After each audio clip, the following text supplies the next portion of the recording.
Education હબમાં આપનું સ્વાગત છે। આજે જોઈશું સામાન્ય જ્ઞાન। મિત્રો, તલાટી, ક્લાર્ક, કંડક્ટર, ડ્રાઈવર, હિસાબનીશની પરીક્ષા કે તથા આવનારી તમામ સ્પર્ધાત્મક પરીક્ષાઓ માટે આ સામાન્ય જ્ઞાનનો ટોપિક ખૂબ જ ઇમ્પોર્ટન્ટ છે। તો ચાલો નિહાળીએ આજે ભાગ 9। ગુજરાતના સૌપ્રથમ મહિલા મંત્રી કોણ હતા? ઇન્દુમતીબેન શેઠ। ગુજરાત રાજ્યના પૂર્વ મુખ્યમંત્રી માધવસિંહ સોલંકી અગાઉ ભારત સરકારમાં કયો હોદ્દો ધરાવતા હતા? વિદેશ મંત્રી। અમદાવાદ શહેરમાં આવેલ સિવિલ હોસ્પિટલનું મૂળ નામ શું છે? શેઠ હઠીસિંહ પ્રેમાભાઈ સિવિલ હોસ્પિટલ।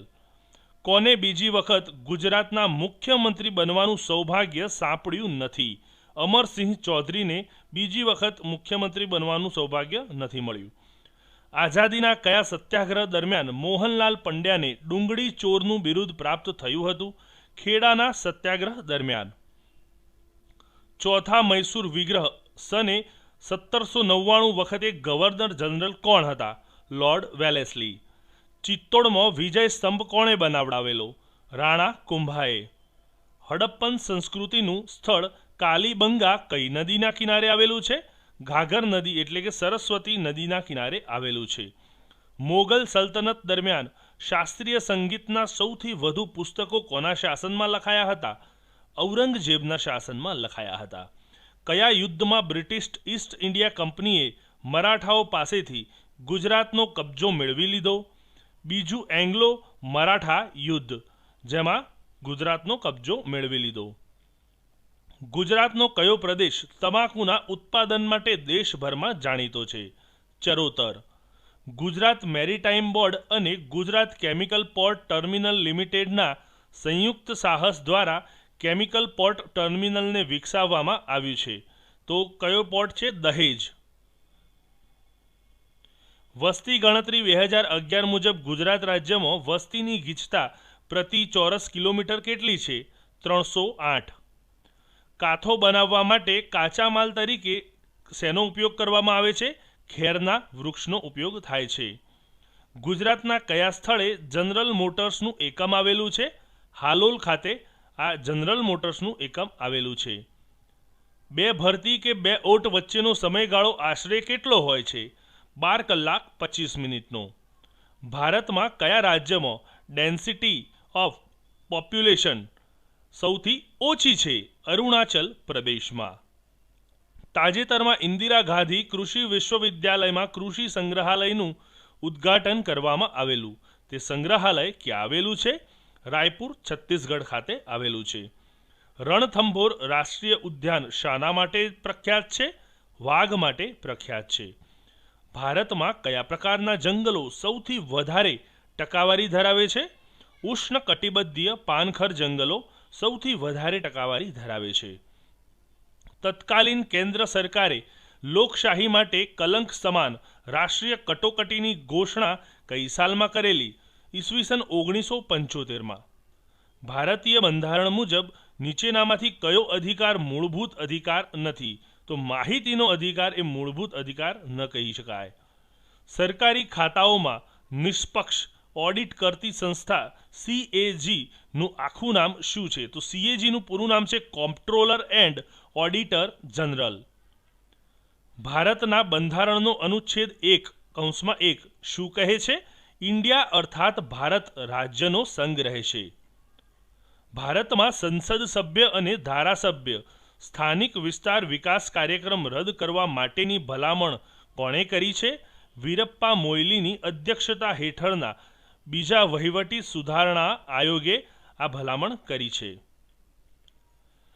ગુજરાતી સાહિત્યમાં અપાતું સૌથી મોટું સન્માન કયું છે? તો રણજીતરામ સુવર્ણ ચંદ્રક, જે સૌથી મોટું સન્માન છે। કઈ સાહિત્યિક કૃતિમાં મુંજ, તૈલપ, મૃણાલવતી વગેરે પાત્રો છે?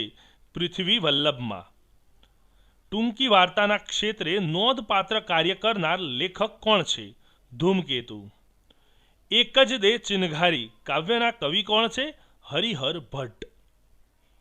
સાંઢ નાથ્યો પ્રકરણ કઈ નવલકથામાંથી લેવામાં આવ્યું છે? જન્મ ટીપમાંથી લેવામાં આવ્યું છે। કયા વર્ષમાં ભારત સરકાર દ્વારા ભેટ વેરો નાખવામાં આવ્યો? ઈસવીસન 1958માં। 1965 માં એશિયાના પ્રથમ એક્સપોર્ટ પ્રોસેસિંગ ઝોનની સ્થાપના ક્યાં કરવામાં આવી હતી? કંડલા ખાતે. ફુગાવાને નાથવા આરબીઆઈએ કઈ નાણાનીતિનો ઉપયોગ મળે છે? મોંઘી નાણાનીતિનો ઉપયોગ મળે છે. 2013માં સ્થાપિત 7મા પગાર પંચના અધ્યક્ષ કોણ હતા? અશોક કુમાર માથુર. ફેમાનો કાયદો કયા પ્રકારના ગુનાઓ માટે લાગુ પડે છે? વિદેશી હુંડિયામણના પ્રકારના ગુનાઓમાં લાગુ પડે છે. રસોઈના નોનસ્ટિક સાધનો બનાવવા ઉપયોગી પોલિમર કયું છે? ટેફલોન. ઓઝોનના સ્તરના કુલ ઘટાડાના 80% ઘટાડો કરતા મુખ્ય અગત્યનું સંયોજન કયું છે? ક્લોરોફ્લોરોકાર્બન. જીપ્સમ એટલે કે ચિરોડીનું અણુસૂત્ર કયું છે? CaSO4 2H2O. કયું સાધન વિમાનના ઉડ્ડયન દરમિયાન કોકપિટની વાતચીતની નોંધ રાખે છે? Black box. વજન માપવાનો કમાન કાંટો વિજ્ઞાનના કયા નિયમ પર કામ કરે છે? હુકના નિયમ પર કામ કરે છે. MS એક્સેલમાં કોઈ સંખ્યાનું વર્ગમૂળ શોધવા માટે કયા વિધેયનો ઉપયોગ કરવામાં આવે છે? મોડનો ઉપયોગ કરવામાં આવે છે. ભાગ છે MS વર્ડ કયા પેકેજનો એક ભાગ છે? MS ઓફિસનો તે એક ભાગ છે. બ્લોગનો સંબંધ કયા ક્ષેત્ર સાથે છે? ઇન્ટરનેટ સાથે. લેસર પ્રિન્ટરમાં અક્ષરો છાપવા માટે વપરાતા પાવડર જેવા પદાર્થને શું કહે છે? ટોનર. કમ્પ્યુટરના કયા પ્રોગ્રામથી જોવામાં આવેલા દરેક પેજની કોપી થાય છે અને અનુક્રમણિકા બની શકે છે? તો વેબ ક્રાઉલર્સથી. હવેલી સંગીત કોની સાથે સંકળાયેલું છે? પુષ્ટિ સંપ્રદાયો સાથે સંકળાયેલું છે. દક્ષિણામૂર્તિ વિદ્યાર્થી ભવનના સ્થાપકોમાં કોણ એક હતા? નાનાભાઈ ભટ્ટ.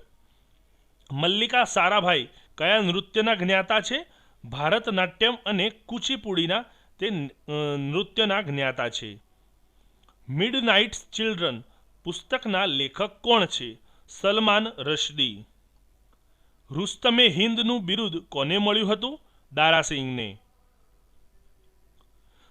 રાજ્ય સરકાર દ્વારા જીવદયા ક્ષેત્રે વિશિષ્ટ કામગીરી કરતી સંસ્થા અથવા વ્યક્તિને ₹1 લાખનો રોકડ પુરસ્કાર આપી સન્માનિત કરવામાં આવે છે. આ યોજનાનું નામ શું છે મિત્રો? આ યોજનાનું નામ છે મહાવીર જીવદયા એવોર્ડ. ઈ વોલેટ યોજના કયા સંગઠન દ્વારા શરૂ કરાઈ છે? IRCTC.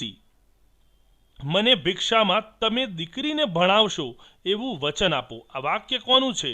આ વાક્ય છે માનનીય નરેન્દ્રભાઈ મોદીનું. ગુજરાત સરકાર દ્વારા મમતા અભિયાનનો કયો ઘટક નથી? મમતા કલ્યાણ. ગર્વ, ઉદય અને તરંગ ભારત સરકારના કયા મંત્રાલયની પહેલ છે?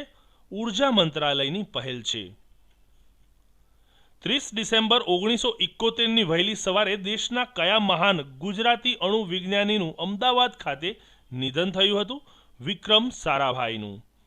ગુજરાતમાં ગ્રંથાલયના પુરસ્કર્તા કોને ગણવામાં આવે છે? મોતીભાઈ અમીનને. ડિજિટલ ટ્રાન્ઝેક્શન માટે ભીમની એપ વડાપ્રધાન નરેન્દ્ર મોદીએ કોના સ્મરણાર્થે લોન્ચ કરી? ડૉક્ટર બાબા સાહેબ આંબેડકર. સહકારી ધોરણે ખાંડ ઉદ્યોગના પ્રણેતા તરીકે કોણ ઓળખાતા હતા? શ્રી ગોપાળદાસ પટેલ. POW એટલે શું? તો પ્રિઝનર ઓફ વોર. પૈસાદારોએ એકદમ સાદગીથી જીવન જીવવું જોઈએ જેથી ગરીબો પણ સામાન્ય જીવન જીવી શકે. આ વિધાન કોનું છે? આ વિધાન છે ગાંધીજીનું. યુરો કયા દેશનું ચલણ છે? Germany, France, Spain, Italy, Portugal, Netherland, Belgium, Ireland અને ગ્રીસ. આ તમામ દેશોનું ચલણ છે યુરો. વોલમાર્ટ શું છે? વોલમાર્ટ એક વિશાળ સ્ટોર છે. સોય દોરા અને ફિરકી શ્રેણીના દાવ કયા વ્યાયામનો ભાગ છે? આ મલખમ. સીતા એર, બુદ્ધા એર, અગ્નિ એર અને યેતી એર એરલાઇન્સ કયા દેશની છે? આ એરલાઇન્સ છે નેપાળ દેશની. આ એરલાઇન્સના નામ છે મિત્રો. તો મિત્રો આજે આપણે વાત કરી સામાન્ય જ્ઞાનના 9મા ભાગ વિશે. આજનો વિડીયો આપને પસંદ પડ્યો હોય તો જરૂરથી લાઇક કરશો અને ચેનલને સબસ્ક્રાઇબ કરવાનું ભૂલશો નહીં મિત્રો. ધન્યવાદ.